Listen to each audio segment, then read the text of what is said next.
আসসালামু আলাইকুম বন্ধুরা, ওয়েলকাম ব্যাক এগেইন। বন্ধুরা, বর্তমান ভিডিওর সংখ্যা অনেক কমে যাচ্ছে দিন দিন, কারণ কাজের চাপ অনেক বেশি। তো বন্ধুরা, আবারও একটি ফেক চার্জিং সমস্যা নিয়ে চলে আসলাম। তো বন্ধুরা, এই ফোনটার প্রবলেম হচ্ছে ফোনটা সারাদিন চার্জ হয়, কিন্তু আপনি যখন চার্জার পিন খুলে ফেলবেন তখন দেখবেন যে যেটুকু চার্জ ছিল সেইটুকুই আছে, অথবা কোনো চার্জ হয়নি, মোবাইলটা বন্ধ হয়ে যাচ্ছে।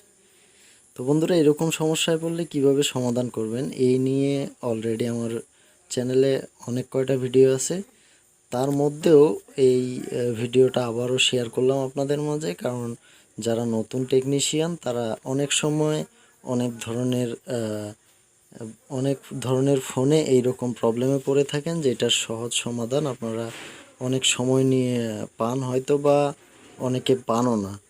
তো বন্ধুরা, এই ফোনটা চার্জ সারাদিন হয় কিন্তু চার্জ ধরে থাকে না। সেক্ষেত্রে এই দেখুন, এই ফোনটার যে ভোল্টেজটা দেখাচ্ছে, সেক্ষেত্রে আপনি সাধারণভাবে বলতেই পারেন যে এটা চার্জ জমা হওয়ার কথা, কিন্তু সেক্ষেত্রে এই কাস্টমারের কথা অনুযায়ী কাস্টমার এইটার ব্যাটারি চেঞ্জ করেছে, চার্জার পিন চেঞ্জ করেছে, তবুও ওনার এই প্রবলেমটা যায়নি। তো বন্ধুরা, দেখতেই পাচ্ছেন 4.11, অর্থাৎ 4.11 ভোল্টেজ মিনিমাম শো করছে এতে, তবুও কিন্তু আমাদের চার্জ ধরছে না। তো বন্ধুরা, আজকের ভিডিওতে দেখাবো যে এই রকম প্রবলেমে পড়লে আপনারা কিভাবে সমাধান করবেন। তো আমি আগে প্রথমে ফোনটাকে খুলে নিব, মানে অলরেডি আমি নাটগুলো খুলে রেখেছিলাম। তো বন্ধুরা, দেখতেই পাচ্ছেন পিনটা কিন্তু আমাদের নতুন, মানে যে কাস্টমার বলেছে যে পিনটা নতুন লাগানো হয়েছে, কথা ঠিক, আর ব্যাটারিটাও উনি নতুন নিয়েছে। তো যেহেতু পিনটা নতুন, আমি একটু আবারও এখানে ক্লিন করে দেখছি যে কোনো কম্পোনেন্ট এখান থেকে মিসিং বা উঠে গিয়েছে কিনা, সেজন্য আমি একটু ক্লিন করে ভালো করে দেখে নিচ্ছি। তো বন্ধুরা, মোটামুটি দেখা যাচ্ছে যে কোনো রকম কম্পোনেন্ট এখানে মিসিং নাই। যেহেতু মিসিং নাই, তাহলে এখানে ব্যাটারি কানেক্টরের পাশে যেহেতু এখানে চার্জের আইসিটা ইউজ করা হয়েছে, তো আমি এইবার আমি যেটা করব, সরাসরি এই চার্জের আইসিটাই চেঞ্জ করে ফেলবো। বন্ধুরা, যদিও ফেক চার্জিং অনেক কারণবশত হয়ে থাকে, R2 বা যে রেজিস্টারটা ইউজ করা হয় R2, কোনো ক্ষেত্রে 0 0R08 এইরকম রেজিস্টারের নাম্বার দেওয়া থাকে, এই রেজিস্টারটার ক্ষেত্রেও এরকম হয়ে থাকে।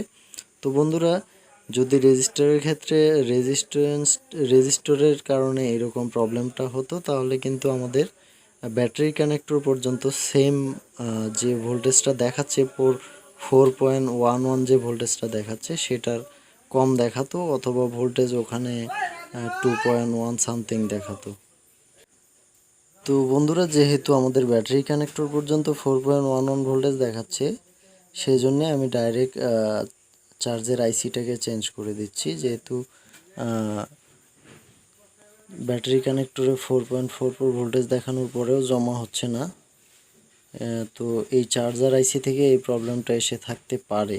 তো সেই জন্য আমার কাছে তোলা, মানে অলরেডি আমি মাঝে মধ্যে কিছু চার্জার আইসি তুলে রাখি ভিডিওর সুবিধার্থে, যাতে ভিডিওর সময়টা একটু কম লাগে বা সময়টা একটু কম যায়, সেই কারণে আমি অনেকগুলো আইসি মাঝে মধ্যে তুলে রাখি চার্জের। তো আমি একটা আইসি অলরেডি এখানে বসিয়ে দিলাম, বসিয়ে দেওয়ার পর একটু ঠান্ডা হইতে দেব। ঠান্ডা হওয়ার পর আমরা ভোল্টেজটা চেক করব আবার।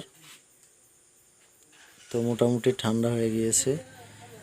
এবার আমি চার্জার পিনটা লাগিয়ে দিয়ে আপনাদেরকে যদি ভোল্টেজটা দেখাই, যে ভোল্টেজের কোনো পরিবর্তন হয়েছে কিনা, বা চার্জ জমা হওয়ার জন্য যে পরিমাণ ভোল্টেজ প্রয়োজন সেটা আছে কিনা।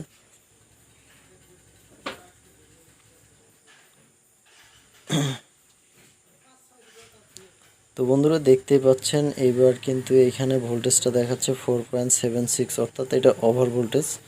আমরা জানি যে 4.2 বা 4.50 পর্যন্ত যে ভোল্টেজ হইলে আমাদের চার্জের আইসি ওকে থাকবে বা চার্জ জমা হবে। যেহেতু এখানে 4.50-র উপরে ভোল্টেজ দেখাচ্ছে, 4.86 ভোল্টেজ দেখাচ্ছে, তার মানে হচ্ছে এটা ওভার ভোল্টেজ ঢুকছে। তো যেহেতু ওভার ভোল্টেজ ঢুকছে, তাহলে আমি হয়তো চার্জার আইসিটা লাগানোর সময় উল্টো করে লাগিয়ে ফেলেছি। তো আমি এই চার্জার আইসিটাকে আবার তুলে ঘুরিয়ে দিব। ঘুরিয়ে দিয়ে দেখব যে আমাদের ভোল্টেজটা শো করছে, ঠিকঠাক শো করছে কিনা। যদি সেক্ষেত্রেও সেটা না হয়, তাহলে আমরা এই আইসিটাকেও রিপ্লেস করব। তো বন্ধুরা, আমার অলরেডি আইসিটাকে আমি ঘুরিয়ে দিয়েছি। যেহেতু এবার আমরা আরেকবার ভোল্টেজটা চেক করব যে এইবার আমাদের ভোল্টেজটা ওভার ভোল্টেজে শো করছে কিনা। তো বন্ধুরা, দেখতেই পাচ্ছেন এখনও কিন্তু 4.8287 প্রায় 91 প্রায় 5 ভোল্টেজ ঢুকছে। তার মানে আমাদের এই আইসিটা এই ফোনের ক্ষেত্রে প্রযোজ্য নয়। যেহেতু আমি এটা আগেই তুলে রেখেছি, আমি আসলে 6 পায়ার হইলে হবে না, এই সেটের সাথে মিলতে হবে। তো আমি সেজন্য এবার আমি যেটা করব, আমি আবার এই আইসিটাকে তুলে ফেলবো, তুলে আরেকটা আইসি লাগাবো এখানে।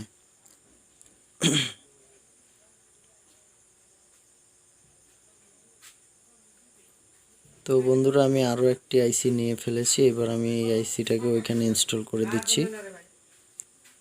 তো আমার এই আইসিটা ইনস্টল করা কমপ্লিট।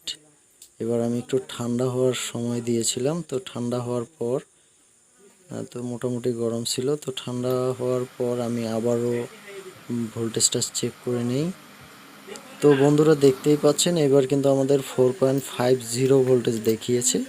তার মানে আমাদের যে ওভার ভোল্টেজ প্রবলেমটা, ওই আইসিটা আমাদের এই সেটের সাথে মিলেনি, ভার্সন না মিলার কারণে ওভার ভোল্টেজ শো করছিল। এইবার যেটা হয়েছে, এবার 50 মানে একবারে সেম 50 পর্যন্ত ভোল্ট দেখিয়েছে, 4.50। তো আমি এইবার যেটা করব, আমি ব্যাটারিটাকে এখানে ইনপুট করব। ইনপুট করে চার্জে লাগিয়ে কয়েক মিনিট দেখব যে আমাদের চার্জ জমা হচ্ছে কিনা। যেহেতু বন্ধুরা আমাদের ব্যাটারিতে একদম চার্জ নেই, তো দেখুন আমি এখন চার্জে লাগাইলাম। এখন 12টা পুরো টাইম দেওয়া ছিল। তো আমি কিছুক্ষণ অপেক্ষা করে দেখুন 12টা 12 মিনিট হলো আমি এতক্ষণ চার্জে লাগিয়ে রেখেছিলাম। তো বন্ধুরা, দেখতেই পাচ্ছেন আমার যেহেতু চার্জারটা ফাস্ট, তো 12 মিনিটে মোটামুটি 2 খুঁটি চার্জ দেখাচ্ছে। এই যে দেখুন এইখানে প্রায় অর্ধেক চার্জ দেখাচ্ছে। আশা করছি এরকম প্রবলেমে পড়লে আপনারা এর সমাধান করতে পারবেন। তো বন্ধুরা, আপনি যদি আমার চ্যানেলে নতুন হয়ে থাকেন, তাহলে অবশ্যই আমার চ্যানেলটা সাবস্ক্রাইব করে দেবেন, বেল আইকনটা অন করে দেবেন। আমি প্রতিনিয়ত এরকম নতুন নতুন ভিডিও আপলোড করে থাকি, যেটা দেখে কোনো না কোনো ভিডিও থেকে আপনাদের উপকার হতে পারে বলে আমি আশা করছি। আসসালামু আলাইকুম।